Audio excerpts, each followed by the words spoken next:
ये नहीं तो सिर पर होती रहे फिर भी लोग नहीं पहुंच पाते हैं कि भाग्योदयन बहुजन्म समर्जतेन शतक संगम च लभते पुरुषो यदा वै। जब भाग्योदय होंगे तो भक्ति माता प्रसन्न हो गई, ज्ञान वैराग्य चेतन हो गए और इस प्रकार से देख करके तो सत्संग की महिमा का वर्णन करने लगे सुखदेव बाबा। ऋषि कहते हैं बड़ा महत्व है बिना सत्संग के, क्योंकि अभी तक नारद भैया आप ऐसे ही घूम रहे थे, सत्संग नहीं हुआ था। इसलिए आप कितना पढ़ लें, कितनी डिग्रियां ले लें, वर्तमान में ही तो है युवाओं में डिग्रियां तो ले ली, किताबें पढ़ ली, सत्संग नहीं होता है। और जब सत्संग नहीं होता है तो विवेक जागृत नहीं होता कि बिन सत्संग विवेक न होई, राम कृपा बिनु सुलभ न सोई। बिन सत्संग विवेक न होई, राम कृपा बिनु सुलभ न सोई। आवत यहीं सर अति कठिनाई, आवत यहीं सर। इसके आने में बड़ी कठिनाई है, ये आता तो है बड़ी कठिनाई से आता। आवत यहीं सर अति कठिनाई,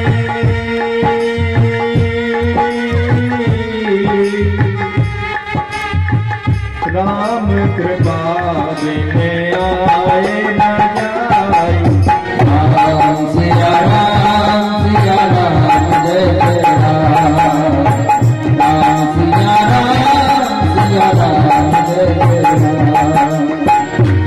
सिया राम।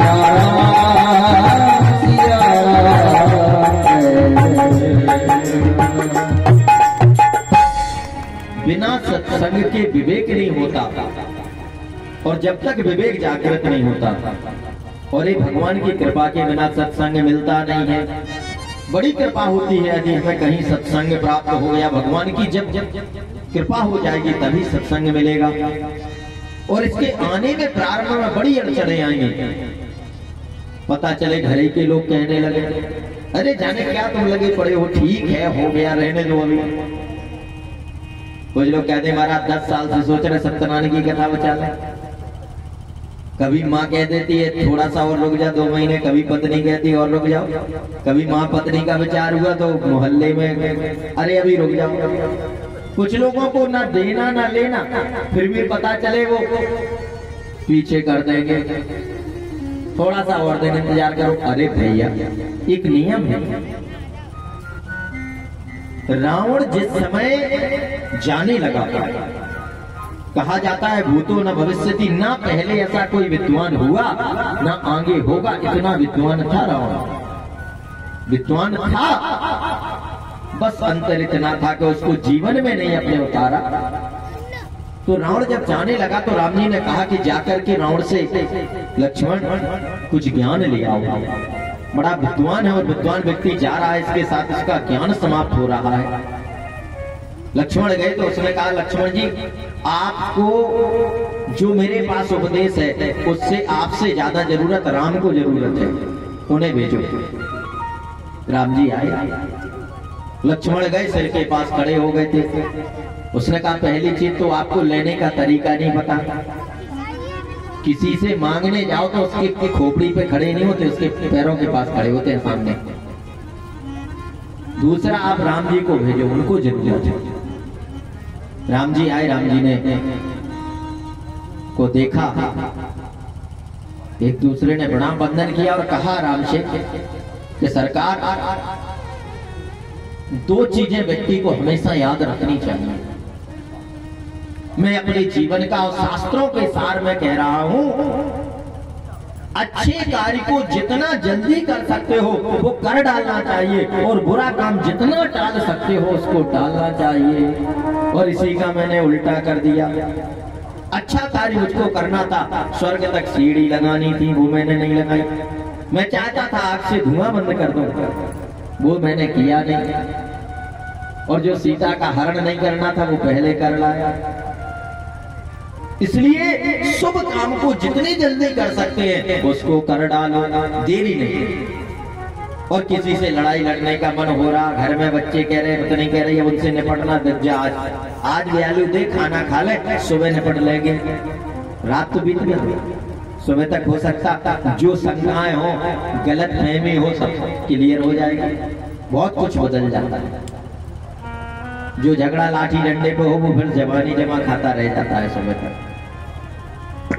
इसलिए बुरे काम को टालो, अच्छा यथाशीघ्र करो, इस शास्त्रों का नियम है। इसीलिए इसके आने में बड़ी कठिनाई होती। रामचरितमानस बाबा गोस्वामी खुद लिख रहे, आवत यही सर अति कठिनाई, तुम्हारे अपने घर के परिवार रिश्तेदार विरोध करने लगते हैं। अरे क्या यार, तुमने इसी बीच में अब देखो चैत की कटाई पड़ी थी और इसमें तुमने कथा का आयोजन करके रखे। वैसे ही तो काम है, रात दिन परेशान है, भूसा डाल डाल के और पिसिया रखना है, भीतर ये करना है।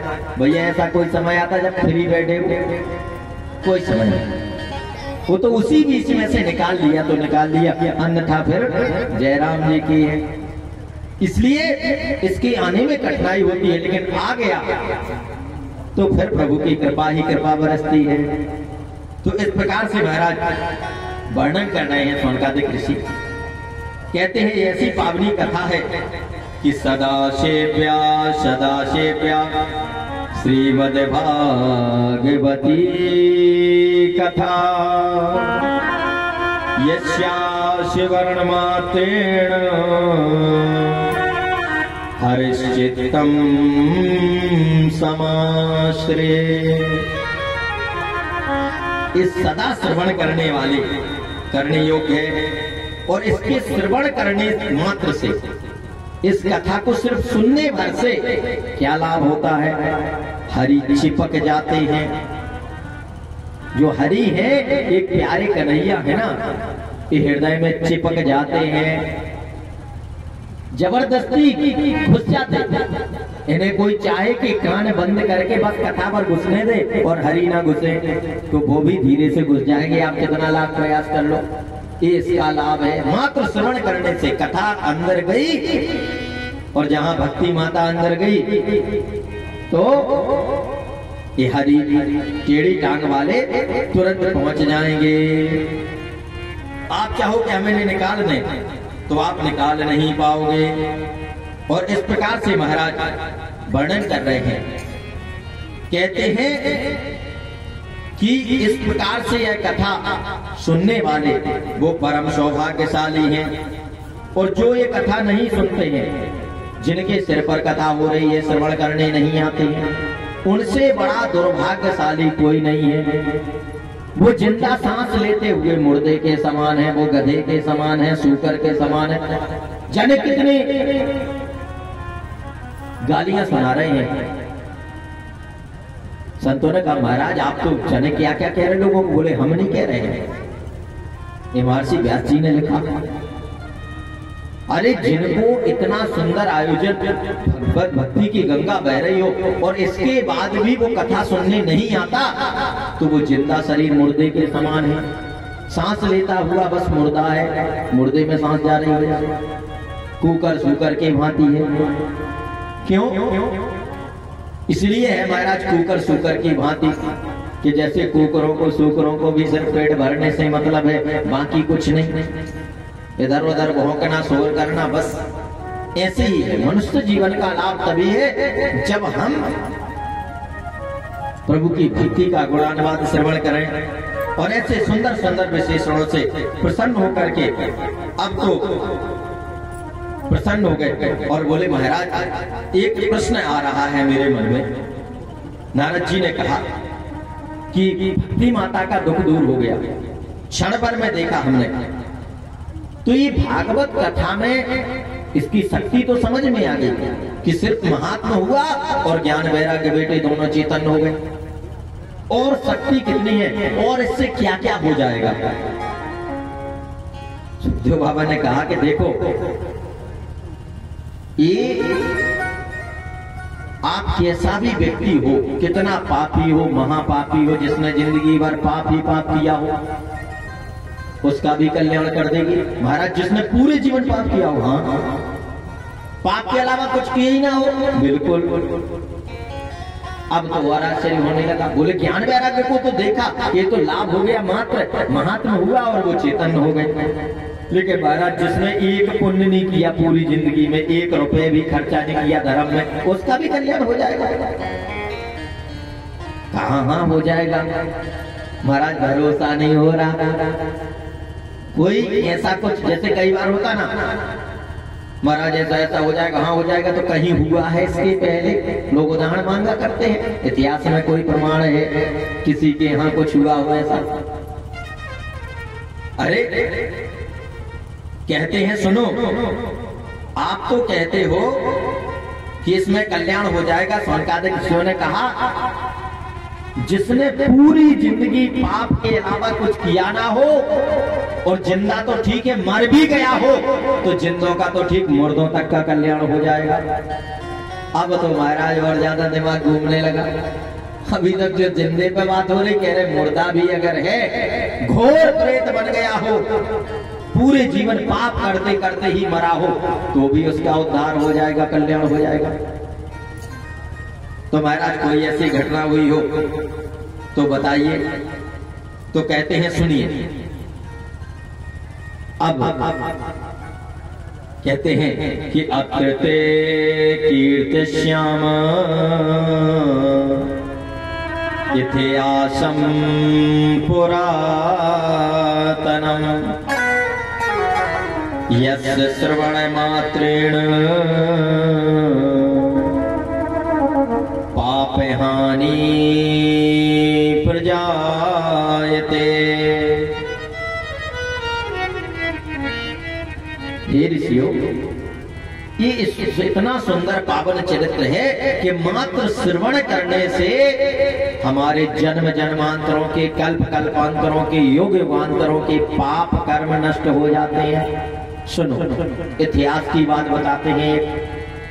एक प्रमाणित आपको इतिहास की कथा सुनाते हैं। तुंगभद्रा नदी के किनारे एक पंडित जी रहते थे। उनका नाम था पंडित आत्मदेव शर्मा। तुंगभद्रा नदी थी और उसके किनारे एक सुंदर गांव, जहां पर रहने वाले पंडित जी आत्मदेव शर्मा थे।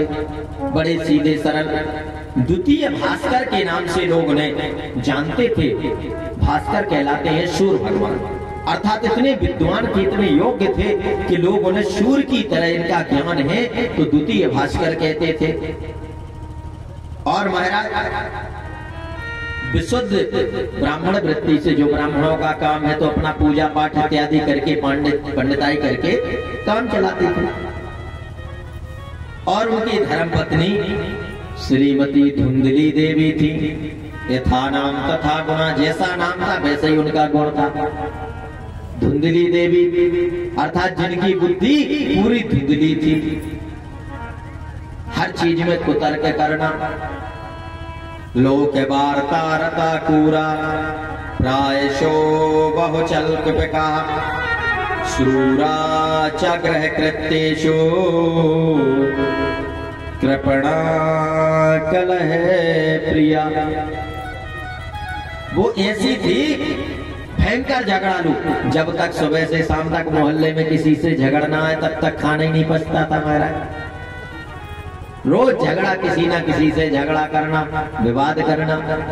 पंडित जी सीधे साधे, पंडितानी देता था। कट रही थी जैसे जिंदगी थी। एक दिन किसी बात को लेकर के, क्योंकि धन तो अच्छा था, सब कुछ था घर में, लेकिन ब्राह्मण की कोई संतान नहीं थी। और जब कोई संतान नहीं तो दुखी होकर के एक दिन पंडित जी तो जंगल में चले गए। गृहं त्यक्त्वा वनं गतः, और घर को छोड़ करके जंगल में जाकर के पंडित जी बैठ करके रोने लगे। और रो रहे थे। वहीं से एक महात्मा जी चले जा रहे थे। महात्माओं का काम अपना भजन करना। जो भजनानंदी महात्मा है वो तो निरंतर एक ही काम रहता, जैसे नारद जी का है। श्रीमन्नारायण नारायण हरि हरि, श्रीमन्नारायण नारायण हरि हरि, श्रीमन्नारायण नारायण हरि हरि, श्रीमन्नारायण नारायण हरि हरि, श्रीमन्नारायण नारायण हरि हरि, श्रीमन्नारायण नारायण हरि हरि।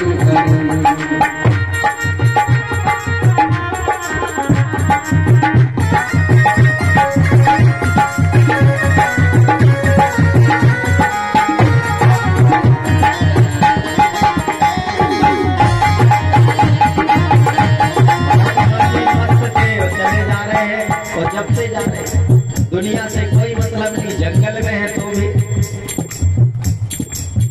श्रीमन्नारायण नारायण हरि हरि, श्रीमन्नारायण नारायण हरि हरि, श्रीमन्नारायण नारायण हरि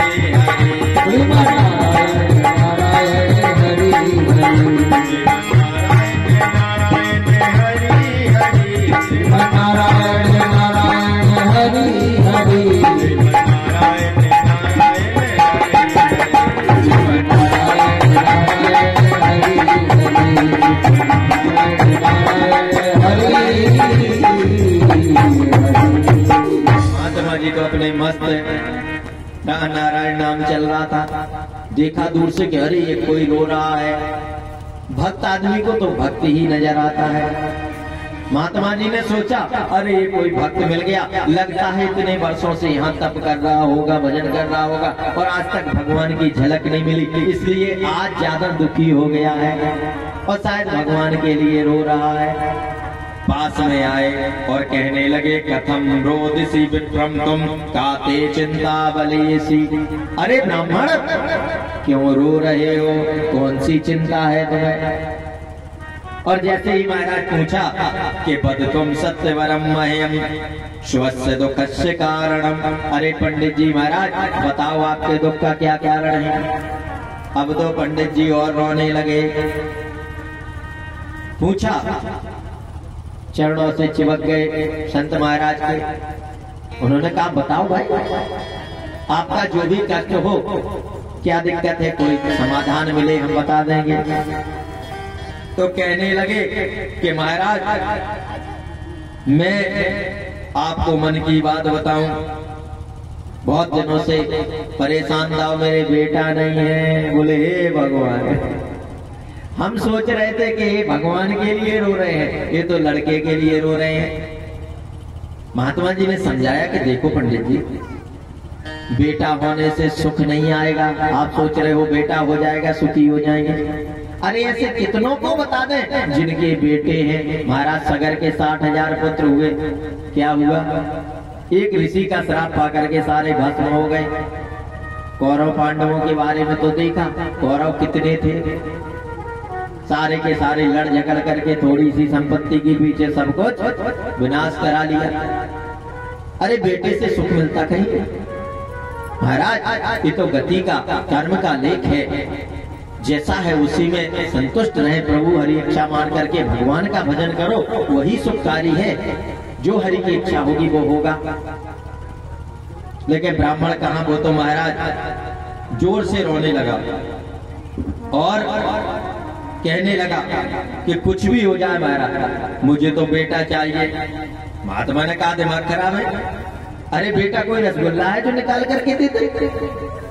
मेरे पास बेटा रखा है क्या? और आपको रोना है तो आप रो, हम तो जा रहे हैं।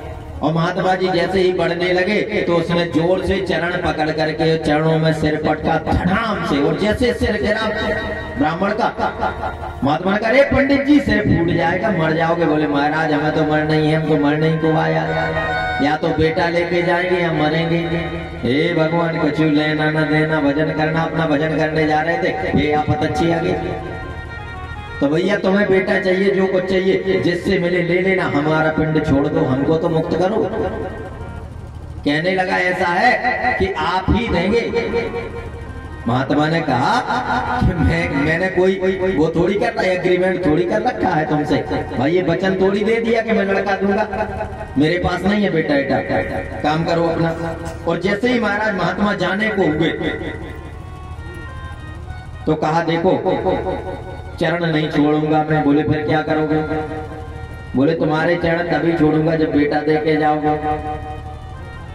महात्मा ने सोचा कि इससे पिंड छुड़ाए, इसको सच्चाई बता रहे। तो महात्मा ने कहा देखो ब्राह्मण, मैं ऐसा वैसा महात्मा नहीं हूं, मैंने तेरे मस्तिष्क की रेखाएं पढ़ ली हैं और तू एक बेटे के लिए रो रहा है। अरे तेरी भाग्य की रेखाएं बता रही हैं, सप्त जन्मावती तव पुत्रो नवचा नेवचा नेवचा, 7 जन्मों तक ब्राह्मण तुझे कोई संतान नहीं होने वाली। तू एक जन्म की बात करता है और बोल छोड़ मेरे पैरों, क्यों परेशान होता है? अब तो महाराज और जोर से सिर पटका ब्राह्मण ने। घबरा के महात्मा जी बोले हे भगवान मर जाएगा। बोले अब मैं तो मरना पहले ही था, अभी तो 1 गुना कष्ट था, अब तो तुमने मेरा 7 गुना कष्ट कर दिया है। कह रहे 7 जन्म तक नहीं होगा। और महाराज अब तो मैं आपके ही चरणों में प्राण दे दूंगा, आपको ब्रह्म हत्या लगेगी। महात्मा जी बोले जी अच्छा रहा। भजन करने निकले थे, ये ब्राह्मण पर चरणों में दे त्याग रहा, कह रहा तुम्हारे पैरों के नीचे मरूंगा, तुम्हें ब्रह्म हत्या लेना न देना फालतू में हत्या लग जाएगी। अब पिंड कैसे छूटे महाराज? तो बगल से झोली से फिर एक फल निकाला और कहा सुन ब्राह्मण, मैं समझ गया तू बड़ा हठी है, ले ये फल ले जा और अपनी पत्नी को खिला देना।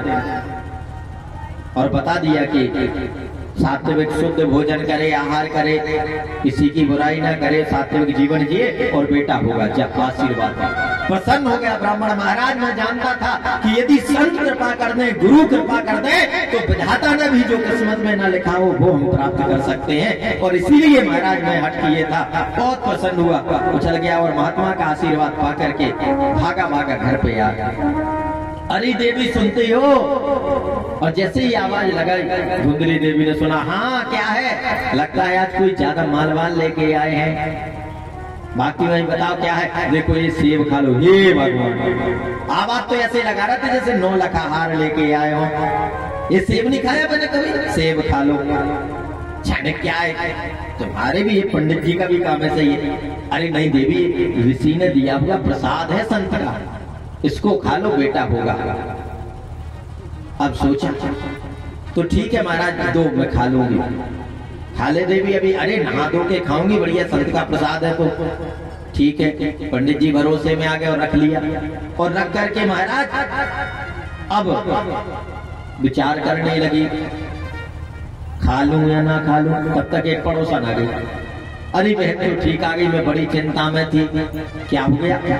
ये पंडित जी कहीं से किसी महात्मा से फल लेके आ गए हैं, कह रहे थे फल खा ले, कहीं फल खाने से बेटा होता है। उसने कहा देख बहन तू शंका न कर, अरे ऋषियों का प्रसाद है, संतों का प्रसाद है, गुरुओं की वाणी है, इसमें बड़ी ताकत होती। महाराजा दशरथ का नाम सुना, उनकी एक भी संतान नहीं थी।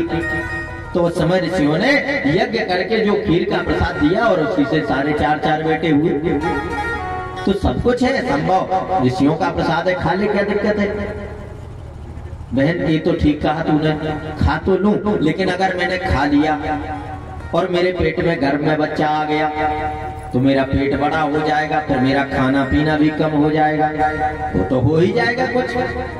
अब खाना पीना कम हो गया तो मैं कमजोर हो जाऊंगी, तो ये मोहल्ले की अभी मुझसे कोई नहीं जीतता और ये फिर मेरे ऊपर चढ़नदार हो जाएंगी, फिर तो ये झगड़ा कर सकती हैं। अभी हिम्मत नहीं पड़ती किसी की, अभी मैं 2 हाथ सबसे करने को तैयार रहती हूँ।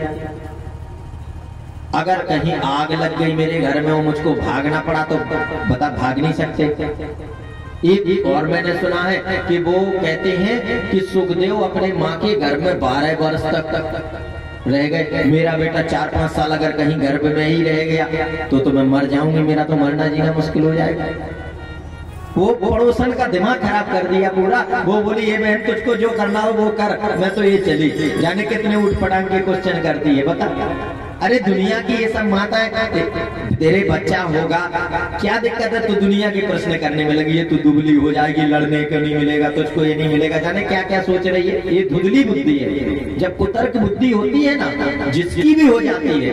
एक धुंधली देवी सिर्फ आत्मदेव शर्मा की नहीं, इस जगत में संसार में बहुत धुंधली देवियां हैं। इसलिए अपनी बुद्धि को कुतर्की नहीं बनाना चाहिए। वो हर चीज में उल्टा सोचेगी। और वो पड़ोसन उठ के बोले तुझको जो करना हो बहन वही करना। मैंने बता दिया खाना हो खा ले, अच्छी बात है, बाकी तेरी मर्जी, तुझे आग लगे भूकंप आए क्या करना है, मैं चलियो वो बके। और पड़ोसन गई कि अगले ही दिन उसने रख दिया, फल नहीं खाया, सोचती रही बस ये करूंगी तो ऐसा ना हो जाए, ये करूंगी तो वैसा ना हो जाए। अगले दिन उसकी बहन आ गई और बहन के पास जैसे ही आई, बहन से अरे बहन मैं बड़ी चिंता में हूँ, क्या हो गया, बताया ऐसे ऐसे फल लाए थे और बताओ ये फल खा लूं और ऐसा ऐसा हो जाए। और बहन चाहती थी क्योंकि बहन के बेटे बेटियां तो बहुत थे, धन नहीं था, ये बड़ी बहन के धन था, वो चाहती थी इसके ना हो बेटा और अच्छी बात है। बोली तो तेरे और मेरे बेटे में कोई अंतर है क्या, मेरे गर्भ है और तू एक काम कर, कह देना पंडित जी को खा लिया लाभ हो गया, और मेरा बेटा जो होगा सो ये बेटा तेरा ही है, ये तुझको दे दूंगी और बस। अरे बहन हो तो तेरे जैसी प्रसन्न हो गई और बस पंडित जी से कह दिया अब इस फल का क्या करें महाराज। बहन ने कहा फल, एक गैया पंडित जी ने पाल रखी थी, तो गैया के भी कोई बछड़ा नहीं था, वो भी तो उसको खिला दिया गैया को। बोले इसको खिला दो तो परीक्षण भी हो जाएगा, फल से कुछ होता है क्या। तो फल खिला दिया गैया को और कह दिया पंडित जी से, पंडित जी बहुत लाभ है, खा लिया है मैंने।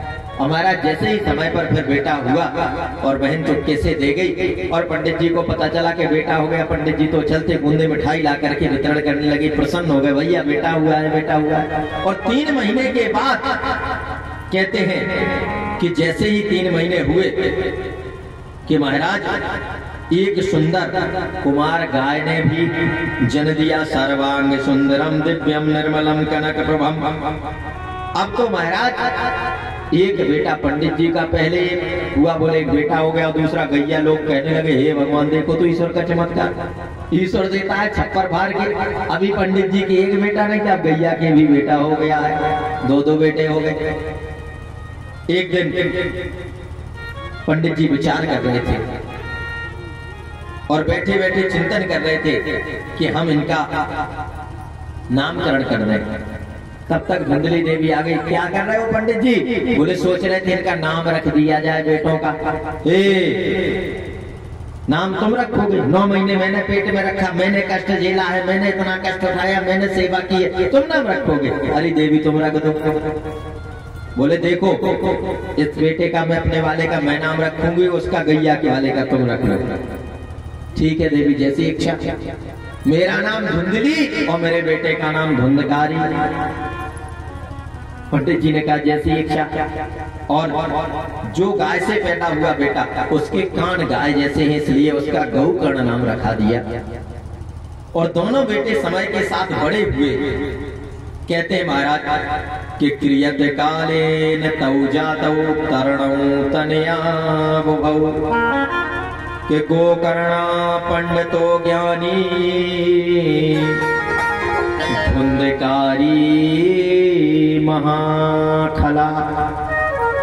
समय के साथ दोनों बड़े हुए, दोनों बड़े हुए और गोकर्ण जी महापंडित ज्ञानी हुए और धुंधकारी महाखल खल।